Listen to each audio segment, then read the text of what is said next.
Forget the fans. I want to win games. We're not pole vaulting anymore. We're not climbing Mount Everest. You know who's not bringing it in. One day I'll think about these moments and cherish them much more. You can have the losses, man. I hate the losses. I look that bad. No, well, you know how that is.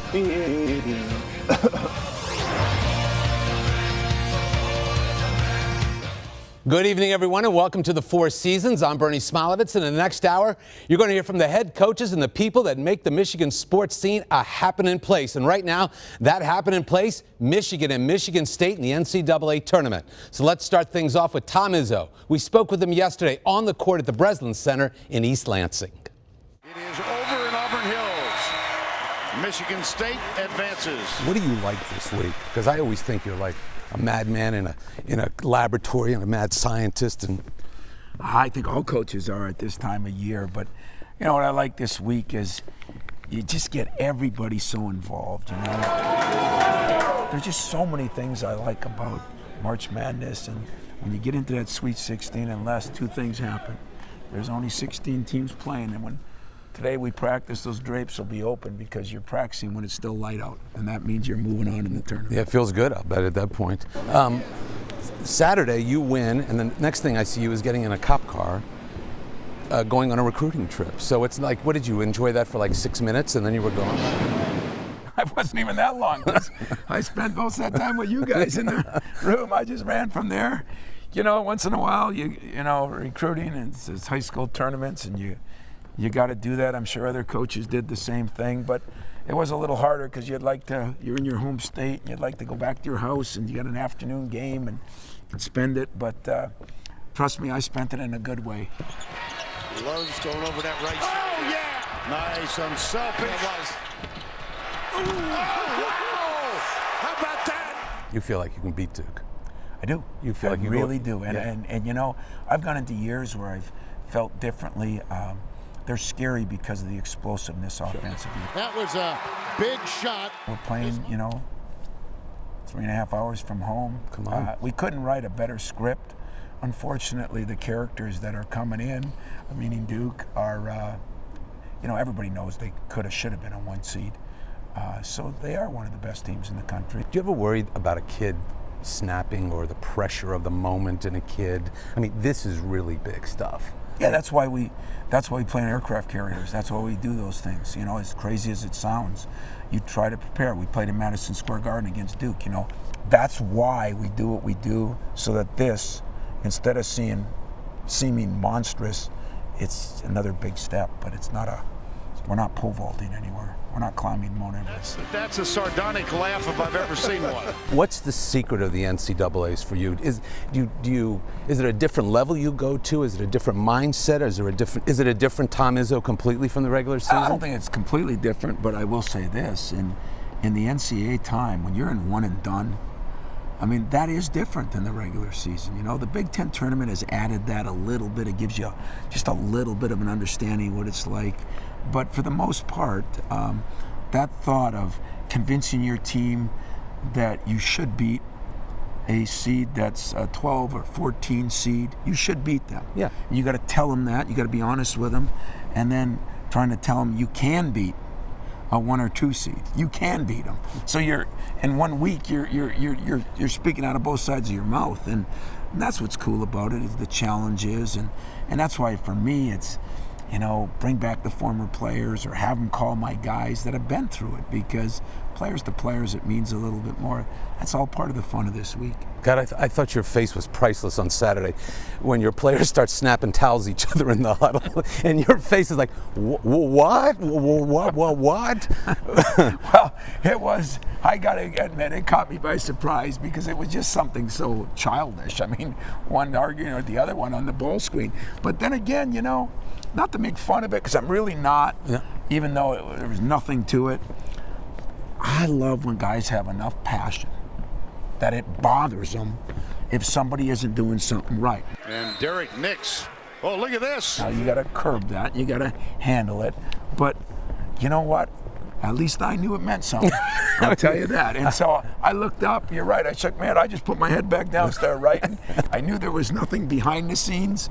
I knew it was just the moment. And yeah, we got to do a better job of that. You can't have that all the time. But in that one circumstance, it just kind of showed me how this team is maybe starting to get it. That this is really, really, really important, not just really important. Right, you'd rather have guys that give a hoot than don't give a hoot. I mean, come on. But everybody's different.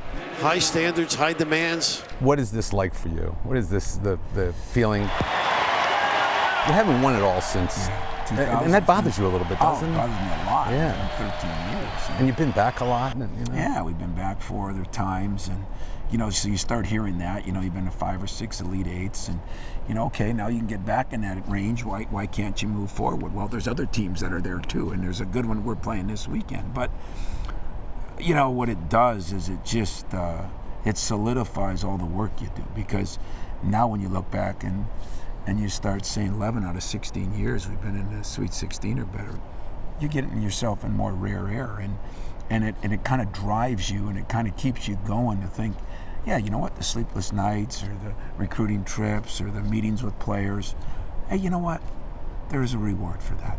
And the reward is seeing an Adrian Payne grow or Derek Nix grow like he has. There's a reward to that. And unfortunately, the only real trophy you get is getting to Sweet 16s, Elite Eights, Final Fours, because that's where our program's at now. Yeah, but you know within yourself, Sweet 16 great, Elite 8 great, Final Four great, but the big toy is what you want. You want the big prize. Yeah, because I've been to those other places. Right, exactly. And it's good. Right. It's really good. It's nice. But it's nice. It's yeah, nice. It's not special. Right. And there's something about being the only one left standing, There's something about the banners hanging up there, There's just something about having something that nobody can ever take away from you. As they say, whether it be football, basketball, hockey, baseball, you remember the World Series, but you don't remember the 2 teams playing. You remember one team playing. And cruel as that sounds, that's what makes it so special. That's what makes this time of year so cool. That is the truth. Now, for you Michigan fans, don't fear. We also spoke with head coach John Beilein. That's coming up later in our show. But right now, we're going to turn our attention to the Red Wings and Mike Babcock. He's got his team in the middle of a playoff race, and if there's one guy who can make it happen, it's Mike Babcock, who we spoke with on the concourse at Joe Louis Arena. Zetterberg shoots, scores! What a ball, Luongo'd love to have that one back. And Howard makes the save. Back to Cleary, the shot, scores! Danny Cleary makes it 4-1. Do you know the history here of all the years of having made the playoffs? Is that pressure also of wanting to make it again and keeping that streak alive? Well, obviously, I think I know all that stuff. Did I think about that today until you asked me? No. Is that going to affect anything I do today? No. So, and I don't want to affect the players either. I want them to come to work and compete at the highest level, compete in a Red Wing-like way, and to keep getting better. And every year that I've been here, and I know when Scotty was here, it's the same thing. If you just keep getting better and you focus on process, in the end, things work out just fine. That's what we're counting on. But that's a really simplistic way of... That's the way. Columbus wins it. As Zetterberg can't beat Bobrovsky. I want to ask you, this used to be a destination for free agents, and it doesn't seem to be happening anymore. The reason is teams are just able to hold on to their guys more than they used to be able to? Well, it used to be the fact that there wasn't a cap world. And as you know, our owner will spend the money. All you got to do is look over at baseball. And if you're willing to pay, they're going to come. The second thing is the more talent and youthful talent you have, that attracts players as well. I know when I arrived, we had players coming out the wazoo, players that people knew about. We still have players that no one just knows who they are. And when you look at our team, we have 3, maybe 4 in Howard, household names. The rest of the guys are guys who come to work each and every day and do it without a whole bunch of notoriety. So were you disappointed that these free agents didn't come here? Well, there's no question. When you work hard at it and you think you're going to get some and you don't get it, you're disappointed. But you're disappointed for a couple of days. This is the team we got. I like the guys. They seem to be competing hard. We're in a good spot. Can we keep going? That's the challenge for us each and every day. Could Mike Babcock, when you played, could you have played for a coach like Mike Babcock? Well, I mean, I'm a straightforward guy. I like people that are straightforward with me. So I like to know where I stand, and that's what I try to do. I try to be demanding and yet appreciative. If you do what you're supposed to do, it's real easy around here. If you compete every day, it's real easy. If you don't get started on time and you don't compete, it's not very much fun. So you're a disciplinarian. I mean, you've got. Well, I don't know what a disciplinarian is. I know what I'm looking for, and I know what compete is.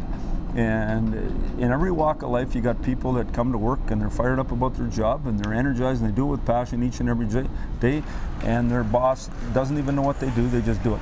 And he doesn't micromanage them because they do their job. And then you got people who come to work and need to get booster cables hooked up to their butt to get them started. And someone's on them every day. And then every 2 years they need a new job because they don't like their boss. Well, the reason they don't like their boss is they've been micromanaged because he had to find out their job because he had to do it too. I'm not really interested in that. In pro sport, those people move on and you get everydayers. That's what we're looking for with the Red Wings. Are you a tough guy to play for? I think for the players that don't do it every day. I think for the players that do it every day, well, I mean, how are your kids? How's your wife? What's going? Like, I don't think that's very hard. So you really don't. You don't have a lot of time for people that don't really like it. Yeah, don't want to buy into it. I guess what I would say to you is this: is to me at the highest level, if you're going to do great things, people that don't love it get in the way. If you're non-competitive, you get in the way. The other thing about a culture, the culture here has been fantastic. The elite, the captains since I've been here have been Yzerman, Lidstrom, and Zetterberg. They're elite competitors who bring it. They don't like people that don't bring it. Oh, so. It's real simple. So we can't let that creep in or that becomes your culture. If you want to have a winning team, and a winning organization, a winning business, you know who's not bringing it every day. We all have them now, but most of us just sugarcoat it and work around them. I don't know why we'd do that. I don't know why we wouldn't eliminate them. If you've got a guy that's not an everydayer, what do you do? We work at it. How long?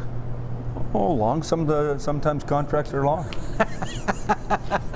Sometimes they're short. You know, I mean, you got to feel how much pain you got to deal out over this period of time. And it's not about pain. It's about being a matter of fact. Have you had players break your heart, where you thought, "Oh, I got this one, and I'm going to turn him," and boom, it just. Well, I don't ever believe I'm going to turn anything. That I believe. Have you had your heart broken by a player? No, I mean, no. Have guys come and moved on that I thought we were going to be able to get more out of? No question about it. Did that break my heart? No. I mean, this isn't family stuff here. This is sport. How disappointed, how difficult would it be not to make the playoffs for you? What would? Well, see, I don't know where you're going here, Bernie. You're talking about stuff that I haven't even thought about. Right. We're going to get up tomorrow and we're going to get better, and then we're going to get up the next day and we're going to get better. And I might live in a fantasy world. I don't know how we're getting in. I just know we're getting in. He's a happy man today after that big win in Phoenix last night. Well, the baseball season begins in less than a week. Coming up next, it's Jim Leyland, as comfortable and honest as you'll ever hear him, especially when it comes to the fans and their opinions. That's next here on the Four Seasons. You know, once in a while you catch it at the right and wrong moment. Somebody's talking about a lineup, and you just kind of say, you know what? I'm sick and tired of hearing about the lineup. They don't know what they're talking about the lineup, and I probably overreacted a little bit. The Four Seasons is sponsored by.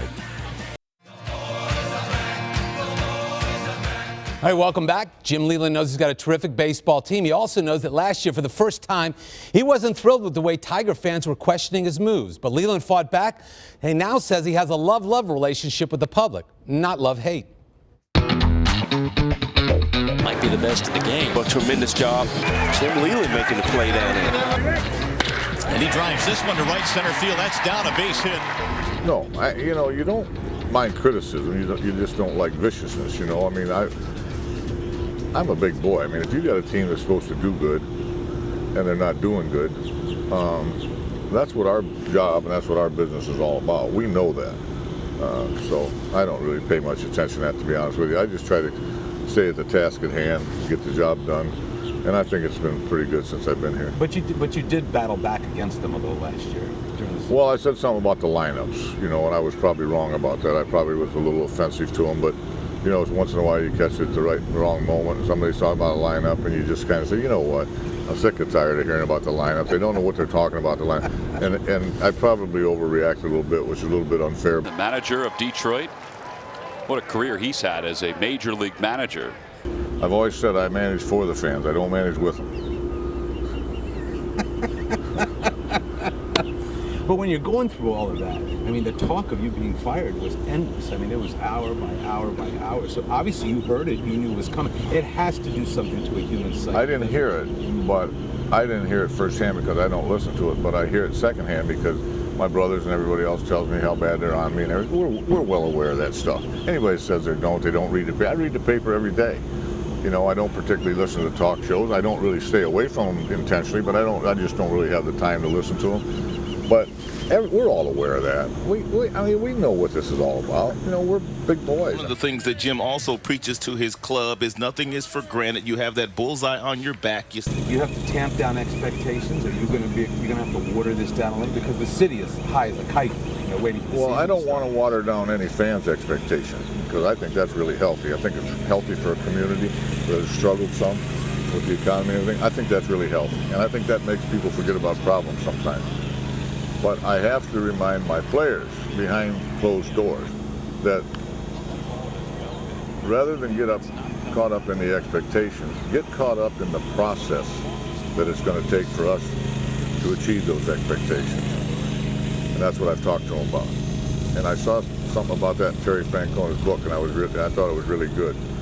Don't lose sight. I've usually put it a different way, but I thought that was a good way to put it. But don't lose sight of how you're going to accomplish these expectations, how you're going to achieve those expectations.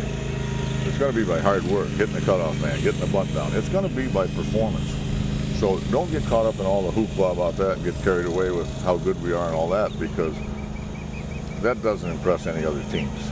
That might impress some fans, but that doesn't impress any other team.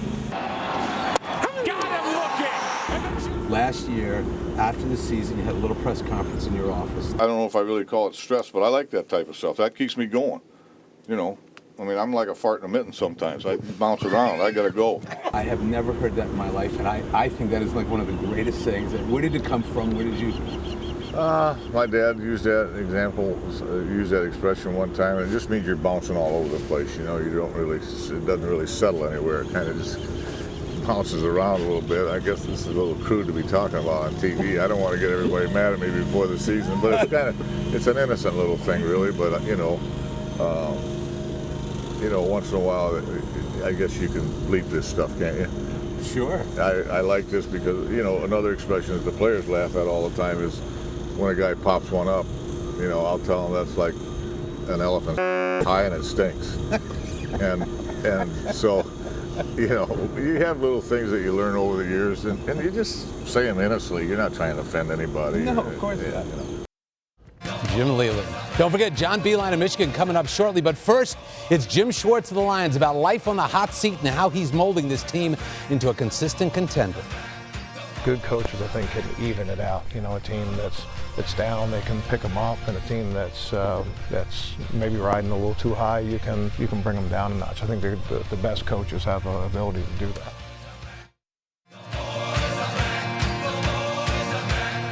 Welcome back to the show. Jim Schwartz is beginning his 5th year as head coach of the Detroit Lions. As you know, last season a huge disappointment coming off a year in which they went to the playoffs. Here's Jim Schwartz and his plans for the Lions this coming season and in the future, and we chatted with him on the Lions practice field.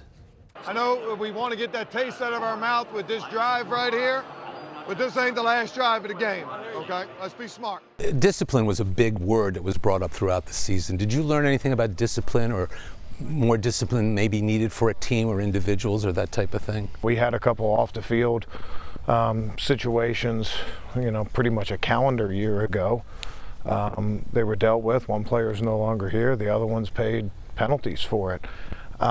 Everybody has, looking in, looking out, has different opinion. We're a team that gets a lot of opinions, but You know, I look at things like that. I look at, you know, objective things. When Reggie Bush was here, you made the specific point of saying he was a great young man and really terrific, and the character. And is that what you're looking for now? I mean, you're not going to roll the dice on a guy in drafting him that could possibly go south on you? Every guy is unique. You can't judge one group based on, the sins of another.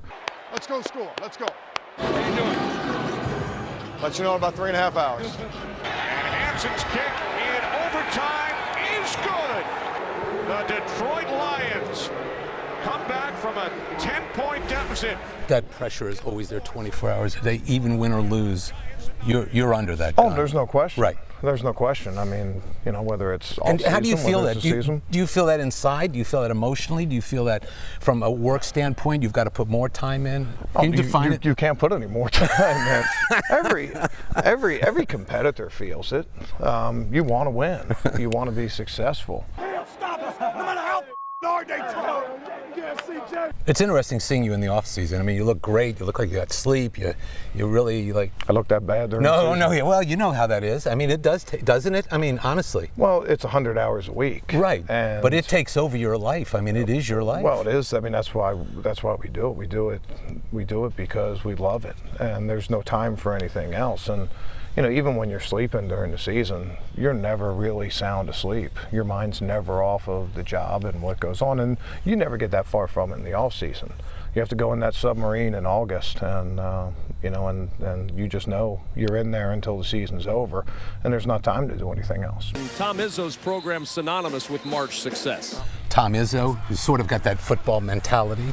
I think you would agree, right? Oh, no question. Yeah, I mean, I think you must love watching their games. I appreciate the urgency that Tom Izzo coaches with.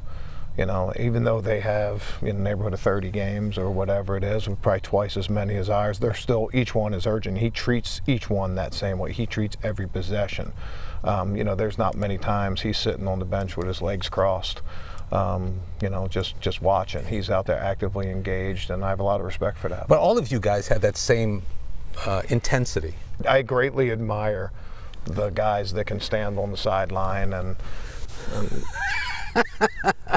just watch. And I greatly admire the guys that that can sit on that bench and just say, look at these guys, look how well they're doing. I don't know many guys that have that personality, and I certainly don't. What would you say to Lions fans about your team coming up this year? There's so many questions of what could happen, what would happen. What comes from you? There's certainly a lot of questions. There's a lot of questions for 32 teams in the NFL right now. But we also have some pretty good answers. We got a pretty good quarterback. We got a pretty good wide receiver. Mm-hmm. We got a couple pretty good defensive tackles. I don't want to understate saying pretty good, but we have a lot of confidence in those guys. Every team's going to have weaknesses. You got to try to minimize them, and then after that, you have to deal with everything else that comes up, whether it's an injury or any kind of adversity or any kind of success. Sometimes it's tough dealing with success also. To keep a team grounded through high times. Like I said, the good coaches, I think, can even it out. A team that's down, they can pick them up, and a team that's maybe riding a little too high, you can bring them down a notch. Let's go. Come on. I talked to Jim Leland a little bit in Florida, and I was talking to him. Last year he sort of took on the fans. He got angry because they were questioning the lineup he was using and why he wasn't using this guy and this guy. And I asked him about it, and he said, they don't understand. I want to win worse than they want to win. I understand. Thanks for your input, but I'm not coaching for you guys. I'm coaching to win. Obviously, you're in the same position. Yeah, I mean, we do this 100 hours a week. I don't try to do anything other than coach football. I probably got an opinion on a lot of different things, but I also know what my wheelhouse is, and I know how much time we put in, and that's why it really makes no sense in this game to pay attention to the outside noise. You have to have confidence in your own plan. If you have a suggestion box outside your office and you're a manager or head coach or any other thing in sports, you're probably not going to be there for very long. Very true.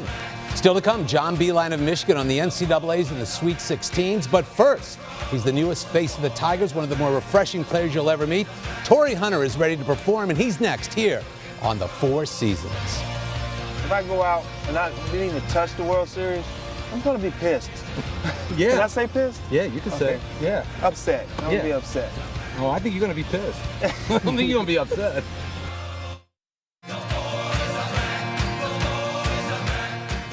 Welcome back. I'm Bernie Smilovitz, and you are about to meet Torrey Hunter. The Tigers paid $26 million over the next 2 seasons to bring him here. His glove is amazing. His hitting is very, very good. But it's his personality that will make everyone fall in love with him.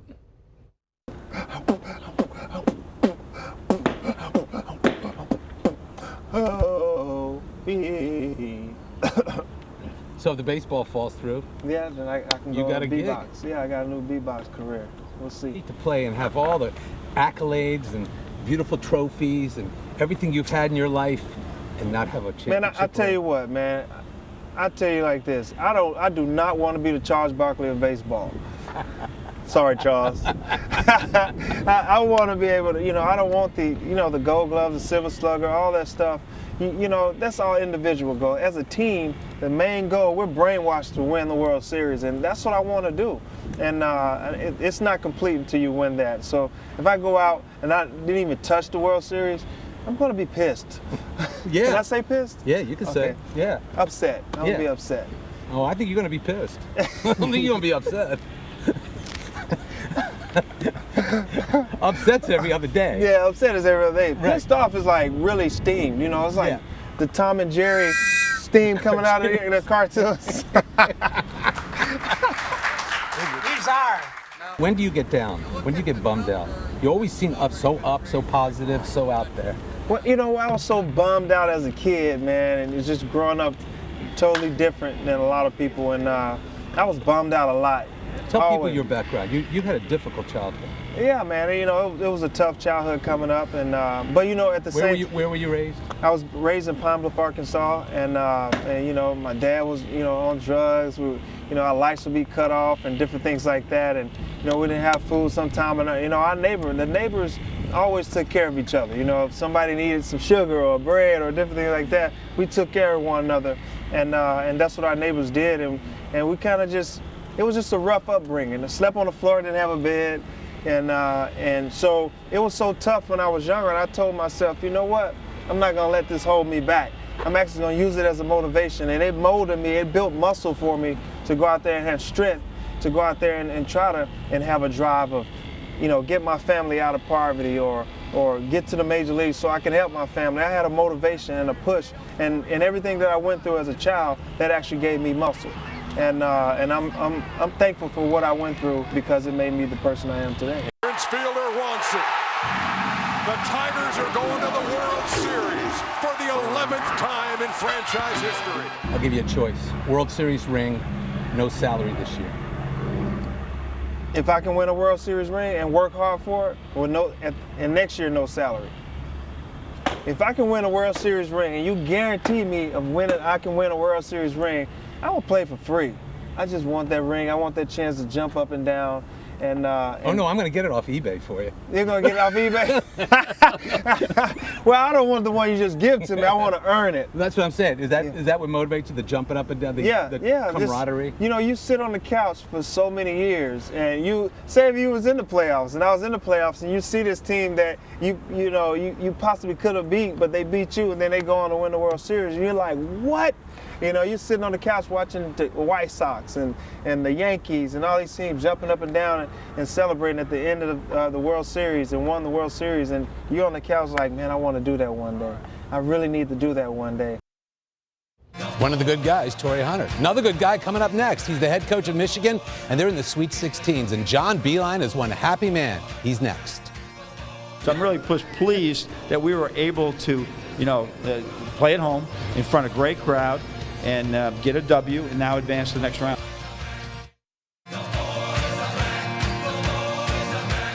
Welcome back. John Beilein has been in Michigan for 6 years. His happiest moment to this point took place this past Saturday. Moments after the win over VCU, we chatted with him, and he is thrilled to be going to Arlington. You just beat VCU. And if I had told you before that game, this game, that was going to be the result, you probably would have said, where have you been drinking all day or something? No, VCU's really got a talented team, and what worried me the most was their style. We just don't see it in the Big Ten that often.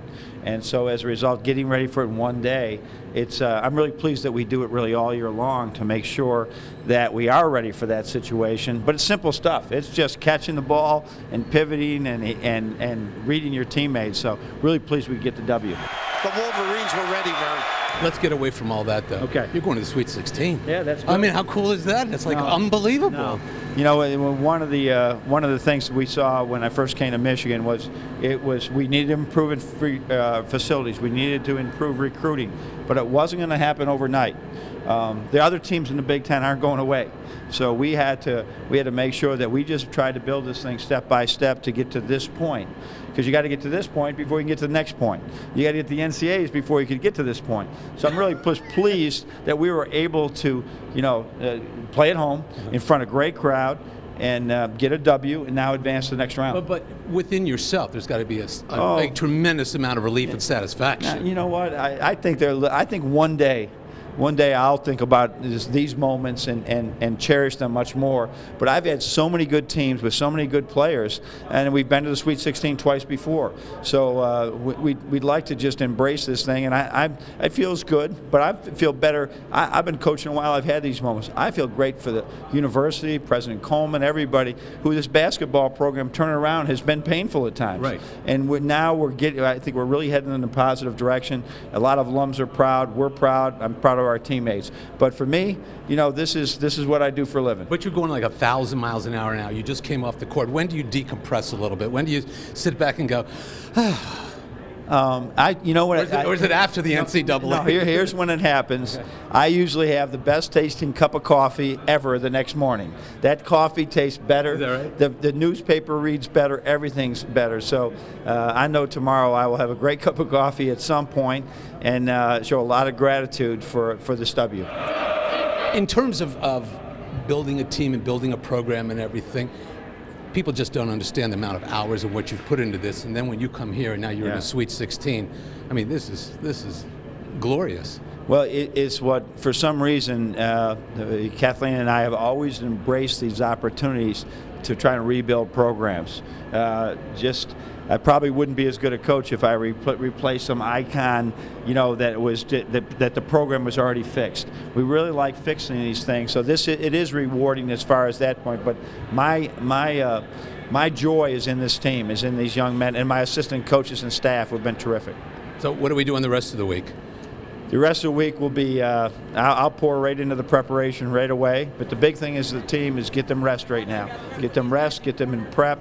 I do know we go to Texas to play in Dallas, so that whole planning thing, we'll try and do it so we keep them sharp, but get them rest. And yourself, when do you rest? I will, when you're into this mode, this work mode that started really back in October, you just don't change. I mean, you really don't change. Your sleep is limited. You still got to exercise, and you got to eat right, and you got to do the right things. But it still will be the same all the way through. This is the rewarding part of the job. Is when you advance, you get to work your tail off even harder and harder. So it's not that's the good news, though. I think there's all but 16 coaches next week that would love to be still working their tails off. Isn't that and the fact that we're one of them is terrific. Yeah. And you have to take it up a level too, because everybody else does at this point. Well, no. I mean, it will be normal. Our prep was. If you came to our prep, it was exactly what we do from game to game. We just tried to stay focused with the task at hand, making simple adjustments in what we do, depending on our opponent. You're excited, though. Oh, I'm pumped up. I'm pumped up. I would be lying to tell you. When we first came to Michigan, those first 3 years were very difficult. Right. But the same thing had happened in West Virginia. Those first 2 years were really difficult, and for us to be able to at least now advance to the next round, because I know that's what you're going to be judged by. Did you get to the NCAA tournament? Then you're going to be judged by did you advance? Right. Then you're going to be judged by, well, you advanced. Did you win it all? I'm fine with all that stuff. I'm just glad that for our kids right now and the university, who's been so good to Kathleen and I, that we can now move forward. I mean, this has been such a, it was a difficult move to come here 6 years ago. I'm so glad that we've done it, but that's been the same feeling for 6 straight years. John Beilein. Coming up, been a difficult year for the Pistons. Actually, it's been miserable and has taken its toll on the architect, Joe Dumars. He shares his pain next here on the Four Seasons. Welcome back. Basketball fans in this area will never forget Joe Dumars for the 3 titles he helped to deliver with the Pistons. But in sports, memories are short. Now Dumars is trying to rebuild the franchise. It's slow, it's laborious, and Dumars admits it's painful. And now it is over. It was a war. But the Pistons fall to the Nets, and they have shut the Pistons down with their defense. The Pistons didn't go down without a fight, I'll tell you that. Is that the most difficult part of your job? Is to try to get the message through to guys? Yeah, you know, the most difficult part is the lessons that you have to learn while you're building. It's like taking medicine that tastes really bad, but you're gonna get well though. Yeah, losing streaks, everything that comes with it. Yeah, I mean, just, I can't imagine. Tell me emotionally how you are inside, because I've known you a lot of years, and this is not the kind of thing that. You know, it's interesting. You know, you would think after a certain amount of years that it would affect you differently, that it would affect you less, but it doesn't. It doesn't affect you any less. This morning at 4:43, I woke up wide awake, and it was simply because of losing games. It wears on you, and you know, it forces you not to sleep. You wake up with it on your mind, you go to bed with it on your mind. It consumes your entire day. And so for me, you know, that's what allows me to know that that the fire is still burning to get it done. Pistons fight hard but fall 112-101 in Portland. As hurtful a feeling as you've had professionally, the losing is what eats you constantly. Oh God, yeah. I mean, look, I can deal with anything else except the losing. I can deal with being patient with young guys, teaching a new generation of what it takes to win. I mean, all of that, you go through all of that. It's just the games. It's when you walk out of the back of the palace and you get in your car and you get on 75 and you start that drive. It's the most sickening feeling in the world. The most sickening feeling in the world. And you know, you put on a good face for all of those around you. You stay strong, you stay upbeat. But that sick feeling when you're driving home because you've lost another game, that I can't get past. Nice bounce inside LeBron to Anderson for the jam. So how much can you take? At what point might you yourself say, I just don't know. I don't know where to go next? I don't have time to think about woe is me and, oh my God, the record is not good. You know, for me, that's for losers. That's for losers when you start thinking like that, you know? Roberts trying to follow. It won't fall. This 10-game losing streak is in the rearview mirror. So how far away are you? We're in a position right now, finally, where we have the cap space and the flexibility now to get better quickly. And so, you know, but it, you know, took a couple of years to get there, you know, to get your cap situation right, and we had to make some trades to create the flexibility. So finally, we're in a position now where we should be able to turn things around quickly now because we have the ability to do it now. In the NBA, if you don't have that space and you don't have the flexibility, I'm not gonna say you can't do it, but it's awfully hard to get it done until you have that kind of flexibility. Yeah. So give me some names. Come on, free agents. Let's go. Who are you signing? You know how you like to do that. Yeah. Let's see. We like a kid named Jacob Smilovich. How about his father? Zach Smilovich. No, his father. No, his father's in. His father got a little jumper. Oh, yeah. Okay. See. His father had a little exactly jumper. what I'm talking about. Exactly.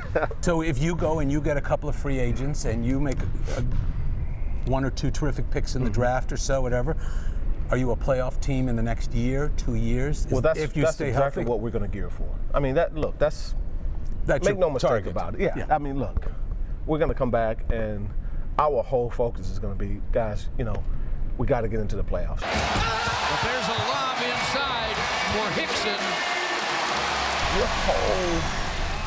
Your whole lifestyle is affected by wins and losses. So these losses, nah, my man, they suck.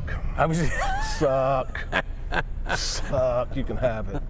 You can have the losses, man. I hate the losses. Hate them. One more. Okay. He is ready. No, he's not. Coming up, part 2 of our chat with Jim Leyland here on the Four Seasons. And he continues his talk about his relationship with Tiger fans. You're happy when you win games because it makes the fans happy, but if they think that I want to win games just for them and not for me, they're crazy. I want to win games. I want to beat the other team. I want to be a champion. The Four Seasons was sponsored by the Metro Detroit Chevy Dealers. Welcome back. We continue our chat with Tigers manager Jim Leyland, who's beginning his 8th season as manager of Detroit, and he doesn't plan to give up the gig just yet.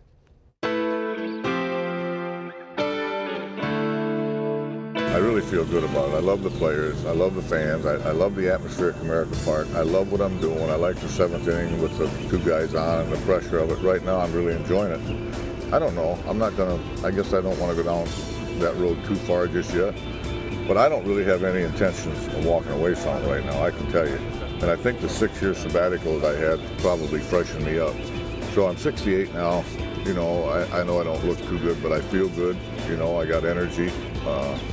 You know, I can mix it up with the players and get out on the field and instruct and stuff. So I don't know. I mean, I guess the best way to put it is as long as they think I'm the guy for the job and I have my health and I feel good, I'd like to do it.